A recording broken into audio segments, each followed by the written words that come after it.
Welcome to the Author's Lounge, a comfortable space for cozy conversation with authors. You may meet your new favorite author or catch up with a best-selling one. Hosted by Cheryl Mays, brought to you by Dreamspire Publications. Stop on by ZandraTV.com or catch us on Roku, Apple TV, or Amazon Fire. I look forward to seeing you there. And now a reading by Miss Sasha Moore, Trying to Get to Heaven. In his life, there has only been one woman to take his heart, and he's never gotten it back. Just pieces. He knows he was young when they were friends, but he also knew what he felt. The problem was she never really paid too much attention to him other than friendship. He knew he wanted her the moment he saw her walk into the classroom in their elementary school. She took his breath away and made him feel things no 8-year-old boy should be feeling. At that point, he did everything he could to get close to her, only to have her walk out of his life 5 years later. She moved to San Francisco with her family, and that was the last he heard from her. He remembers the last time he saw her at the airport getting ready to board her flight. His father took him to see her mainly because he wouldn't shut up about it. He thought if she saw him, she would run back to him and stay in his arms forever. But that never happened.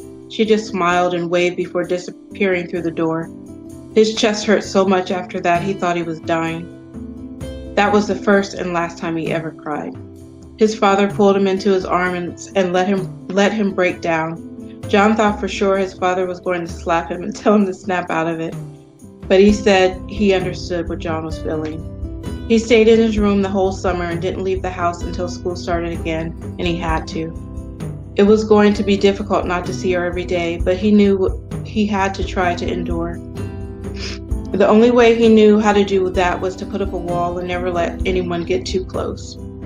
Even though he and Malia had been together for 2 years, there was never a time when he gave her everything. The few girlfriends he had during high school and culinary school didn't get much from him either, which is probably why the relationships never really lasted.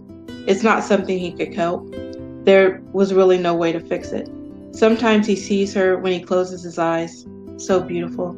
She was the most beautiful thing he had ever seen in his life, and that hasn't changed. There has never been a woman to compare to her, and he knew it.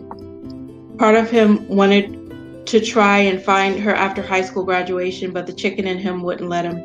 He figured by then she had a boyfriend and was happy. The last thing he wanted to do was feel like a fool pining over a woman who doesn't want him. There was no way he was going to be able to take that, watching her walk away from him again. If that happened, he knew he would never recover. So he just put it all back in the back of his mind and tried to move on as best he could. Maybe one day he will get up the nerve to find her, but then again, he may not. It's that fear of the unknown thing again. He shakes his head, running his hand through his hair.